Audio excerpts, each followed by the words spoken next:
शांत डोकं ठेवायचं, काही होत नाही. राजकारणामध्ये एकच माणूस मोठा आहे, त्याचं नाव अपूर, बाकी काही नाही. तुम्हाला माहिती सत्य. आणि म्हणून खऱ्या अर्थानं आज जर काम करत असताना आपल्या एक लक्षात आलं असेल की आज या राज्यामध्ये परिवर्तन झालं.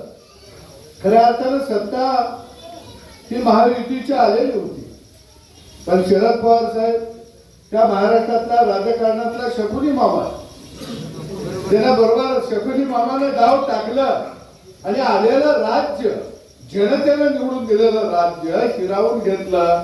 परंतु फार काळ त्यांना ते राज्य लाभलं नाही. परत एक वेळा एकनाथ शिंदे नावाच्या वाघानं बंड केलं आणि देवेंद्र फडणवीसच्या फाशीनं या महाराष्ट्रामध्ये खऱ्या अर्थानं परत महायुतीचं सरकार आलं.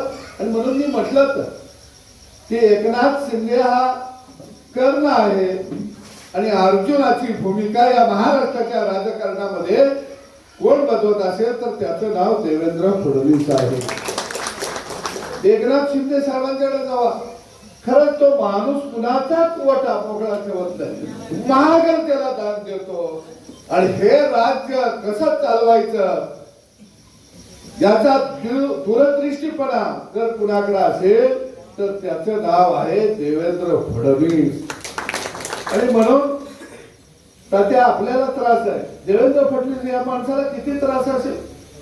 सगळ्यांनी त्या माणसाला घेरलाय. का घेरला? सगळ्यांच्या लक्षात आलं महाराष्ट्राच्या विकासाचं विजन असणारा नेता या महाराष्ट्रामध्ये देवेंद्र फडणवीस आहे. आणि पवारांना कळलं एकच माणूस आपल्याला ठाठेवर घेऊ शकतो, याचं नाव देवेंद्र फडणवीस आहे. म्हणून सगळे वाडे एक झाले, वेगवेगळी आंदोलन या राज्यामध्ये उभा केली गेली.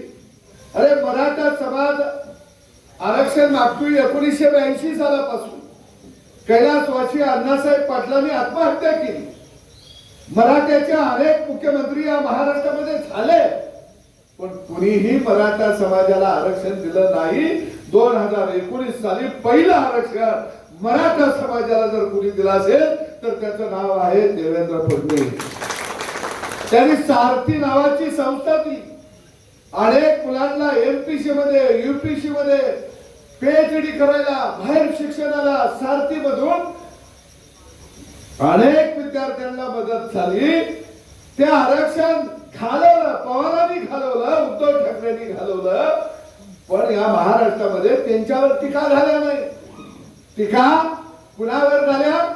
देवेंद्र फडणवीस सरकार आणल्याबरोबर टीका देवेंद्र फडणवीस वरती व्हायला लागल्या. का व्हायला लागल्या?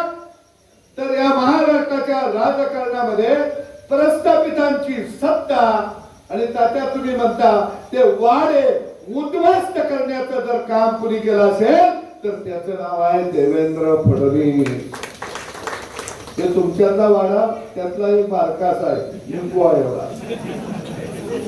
ते सगळे वाडे सरदार आज देवेंद्र फडणवीसच्या विरोधामध्ये एक झालेले आहे. मग तुमचा वाडा त्यात आहे की को द्यायला देणार घ्या. ही एवढं मोठं राजकारण. आणि सदाभाऊला खऱ्या अर्थानं आमदार आणि मंत्री जर कुणी केला असेल तर एक प्रस्थापितातला पोरगा लढतोया, वाड्यांच्या विरोधात लढतोया, प्रस्थापितांच्या विरोधामध्ये लढतोया. म्हणून देवेंद्र फडणवीस यांनी मला आमदार केलं. कारण मी नेतृत्व प्रस्थापितांचं करतोय, विस्थापितांचं करतोय, मी प्रस्थापितांचं करत.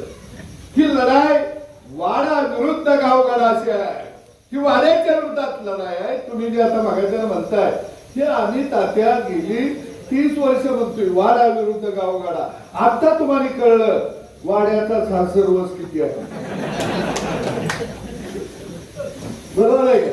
आता तात्या तुम्हाला कळलं आम्ही गेली 35 वर्ष म्हणतोय हे वाडे उद्ध्वस्त करा तर गावगाडा सुखी आणि संपन्न होऊ शकतो, त्याशिवाय पर्याय नाही. हे वाडे पाडायला लागते. मी तर जाहीर म्हणतो तात्या, तुम्ही आता म्हणताय त्रास होतोय त्रास होतोय, मी म्हणतोय पाडा पाडा पाडा. त्रास काही चिंता करू नका, मी तुमच्या बरोबर आहे, बाबा तुमच्या बरोबर आहे, तुम्ही कशाला चिंता करा. मी बाबा आबांत्या याचे मी निधी द्याचा. एबीपी माझा, उघडा डोळे बघा नीट.